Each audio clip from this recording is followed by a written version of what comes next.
पहले कन्फर्म हो जाइए। भूत कभी किसी को नहीं पकड़ता है, क्योंकि भूत अपने शरीर में पहले से रहता है। भूत है कौन? एक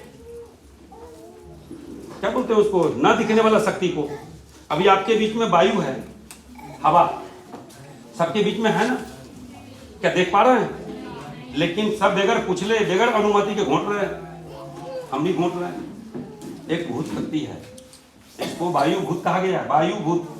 और जो हमको पकड़ते हैं या हमको डराया जाता है या हम डरते हैं या भक्ति किया जाता है, उसका नाम है प्रेत और पिशाच। प्राण से, प्राणी से निकला हुआ प्राण ही पिशाच हो सकता है। और भूत शक्ति को कह करके इतना मतलब उसको डेवलप कर दिया है लोग कि भूत पकड़ लेगा। भूत पकड़ेगा कैसे? भूत तो हम स्वयं हैं, भूत तो एक शक्ति का नाम है। तो हमारे अंदर में घुटना से एड़ी तक आप लोग को पढ़ाया गया होगा, याद होगा, नहीं तो बताइएगा, क्या हमको मालूम नहीं है। पंचभूतों में से घुटना से लेके एड़ी तक जल भूतों की वासना है, जल भूतों की स्थान है, जिसको हम गणेश बोलते हैं, जिसको हम गणेश बोलते हैं। जल तत्व का मालिक कौन है? गणेश जी हैं। जानते हैं कि खाली हमारे बात सुनते हैं? कुछ लोगों का ज्ञान है इस बात की कि जल तत्व का मालिक कौन है? आप लोग नहीं जानते हैं क्या? बच्चे लोग आप लोग से पूछ रहे हैं, आप लोग जानते हैं? नहीं जानते हैं तो नहीं जानते हैं तो आप अपने आप को सिलेंडर बोलिएगा तब बताएंगे ना। जानते नहीं तो आपसे पूछेंगे।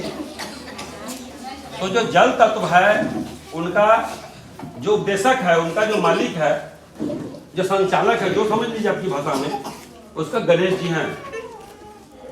घुटना से लेके कमर तक जो हमको जांग भाग है, इस भाग का जो मालिक है या संचालक है या उपदेशक जो भी है, महादेव है। इसको पृथ्वी भाग कहा गया। और कमर से लेकर के पेट का भाग जितना है, इसको अग्नि भाग कहा गया। हमारा जो अग्नि का प्रभार होता है विशेष रूप से लाद में होता है, पेट में होता है, जठर के पास होता है।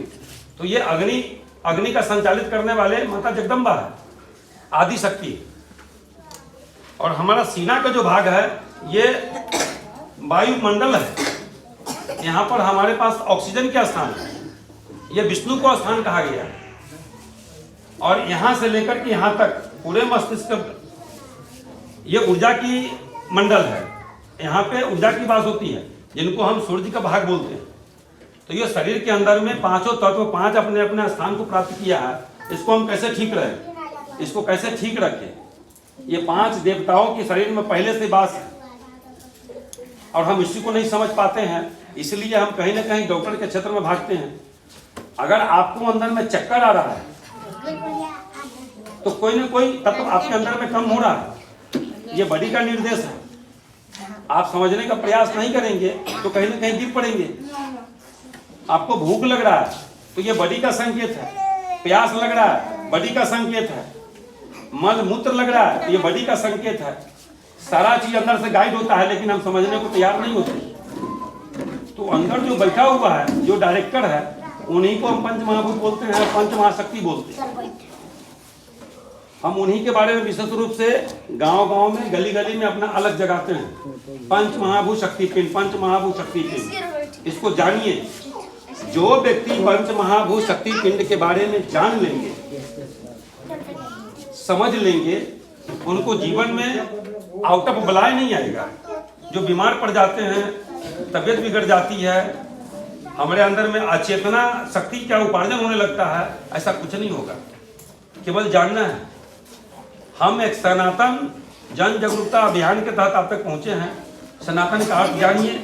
आपके जीवन में जो भी निगेटिविटी है, आपके जीवन में जो भी नकारात्मक है या जो भी नकारात्मक उद्देश्य है, उसको आप सर्वे करके परित्याग करें और आपके जीवन में जो भी सकारात्मक उद्देश्य है उसको आप पालन करें। स्वाभाविक हो गया कि सतमार्ग पर चलना शुरू कर दिए तो ये सनातन है। सनातन की अर्थ होता है सत्य। जो है, जो दिख रहा है, सब सनातन है। जो नहीं दिख रहा है, भयभीत है। जो नहीं दिख रहा है, शक्ति के रूप में हमको आहट महसूस कराता है। हवा दिखता नहीं है तो महसूस कराता है। हमरो बॉडी को छूता तो पता चलता है, करता कि नहीं करता? एक बार फिर से बोलिए पंच महाभूत शक्ति पिंड की जय। अब हम बात करेंगे आपकी घर में सुरक्षा के संबंध में कि हमारे